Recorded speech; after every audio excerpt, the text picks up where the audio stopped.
This week for 5 Minute Friday, I am ranking different elements of the van build based on how hard they actually were compared to how hard I thought they were going to be. I have this little USB fan here that's saving me from the heat, so if I'm having like a little bit of a Beyonce hair thing or you hear some sounds, that's why. If you are new here, my name is Tiffany. I live in a Ram ProMaster cargo van with a high roof. It's the 159-inch wheelbase. I live here with my dog Sailor. We move around a little bit, but right now we are in southern Utah, living in a national park. There's a lot of different parts that I had to research and learn to do this build. And I'm really happy with the way it turned out. Relatively comfortable using tools and building things and fixing things, so that's not a problem. But this was definitely a challenge. There's a lot of expectations versus reality. Buying the van. This was harder than I thought it was going to be. I started my search for the van in about mid-2020. And when I started looking, vans like this were going for about $21,000, $22,000, something like that. So that's where I set my budget. It seemed like that was a good place to start. Then a lot of stuff happened. I kind of got off track on the van thing. So shopping for the van got pushed back. I didn't start looking again until the end of 2020. That's when I think the demand for vans really shot up. So when I started looking again, prices for vans had gone up.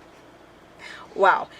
The options were not great at that price, and it was really quickly that I realized my old budget was no longer realistic. One had a literal hole in the roof, but the price they were asking was still insane. One, I drove like hours and I got there and it wouldn't go into park. So I searched and searched and searched. It was months. I had alerts on Google going, Facebook Marketplace and Craigslist and all the places. Eventually I found one about 2 hours north from where I was living. It was at a dealership and it was used. It's a 2016. So I went up there and I ended up getting a good deal. I negotiated it down a little bit and I bought it. And the good thing about this one is that it came built out for a carpenter, so it had that divider in the front with the door, and it had metal shelving throughout the back. So when I got the van, I took all that stuff out and I ended up selling it on Facebook Marketplace. So I had some, I don't know, about $2,000 that I could put back into the build. And there were 2 winning scratch-off tickets in the van. Someone had put it behind one of the sun visors and forgot about it. When I found those lottery tickets, I was like, yeah, this is a sign. I still think I ended up getting a pretty good deal comparatively to what it is now and what it kind of became. Plumbing, which I'm gonna say it was harder than what I had imagined, but I also didn't give it much thought for some reason. I think my focus was just directed towards other things that I was more concerned about in the build. Are you ready? Yeah. Leaks down there. This is leaking. Originally I'd wanted to do hot water in the van as well, but those tankless water heaters, I don't know, they were either 120 volt, which pulls too much, or they were just a really big unit and they were just heavy and took up too much space in a van.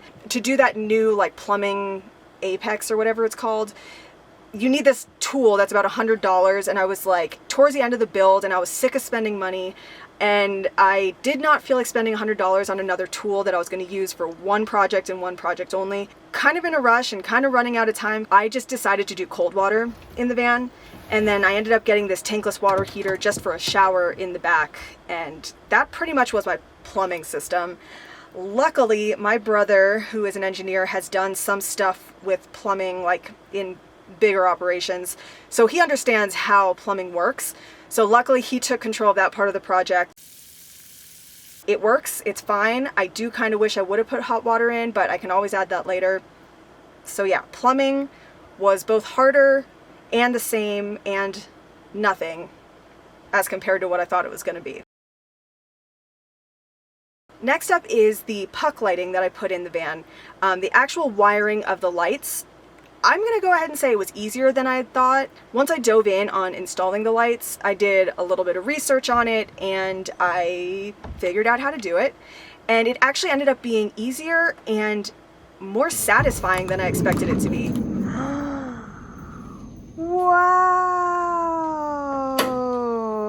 So I'm going to go ahead and say that installing the puck lights, or just installing lighting in general, especially on a 12 volt system, easier than expected. Now that's just the lights. The electrical system, that's another thing. So next, let's talk about the electrical system. This is the part of the project that I researched the most. What batteries I needed, what size wires, all the electrical terms, math, which is not my forte, and it's really intimidating and it's dangerous. So for the electrical, I'm gonna say it was just as hard as I thought it was gonna be. At this point, 3 years later, I've probably forgotten most of it, but it's really good to have built it myself because I understand how the system works now and I can troubleshoot, I can fix it if I need to. So I think because I put in a lot of time researching the electrical system, I had a good understanding of how hard it was going to be, and it ended up being just as hard. Let's talk about flooring. I wanted to put a wood floor in the van just because I liked it. It looked nice. This was just as easy as I thought it was going to be. Now I'm cheating a little bit because I did install hardwood flooring in my house. I was a little worried about it just because the shape of the van isn't exactly straight. I was right about that, but it wasn't as big a deal as I thought it was going to be, especially because all the edges are covered by cabinets, so it's not something like you need to do like baseboards or anything like that. So that part was actually pretty easy. I got the underlayment, I got the planks, I put them down. They locked together, but I also glued them down, so that helps to keep things from shifting or making a lot of noise because things move in a van. The only part that gave me trouble was getting that like finishing piece across the back of the garage. And I kind of screwed that up anyway. The piece of wood that I used to divide the electrical part of the garage from the rest of it so it wouldn't get damaged, it's a sliding piece of wood and a rail.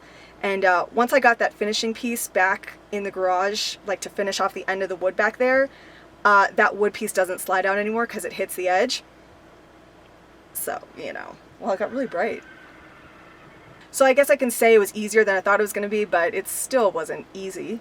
I don't know what happened with the lighting there. I just looked up and it was really bright. So sorry about that, but you know what? We're going to keep moving. Okay, the last one is the ceiling fans. I have 2 MaxxAir fans, and I thought they were going to be pretty difficult to put in. But once I got past the initial fear of putting them in, it actually was not hard at all. That first hole that I drilled through, that was terrifying.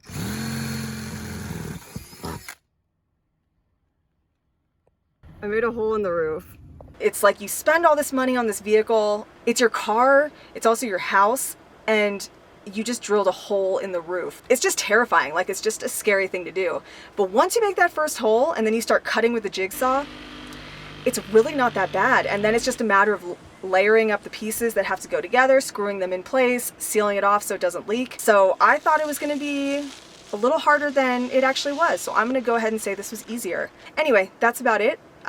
If you have any topic suggestions, put them down in the comments and I will check them out. That's about it from here. So I will see you soon. Goodbye. How am I gonna say this? Jeez. Okay. That'll work. No, that's not quite it. Next up, next let's talk about, is that what I don't think it's laminate. I think it's the other one. I forget what it's called. Over there is covered by cabinets. Actually on all sides, especially because all the edges are covered by cabinet, because we are in motion here. Well, it got really bright. I feel like I should shift that. Okay, let's finish this. Yeah, that's it.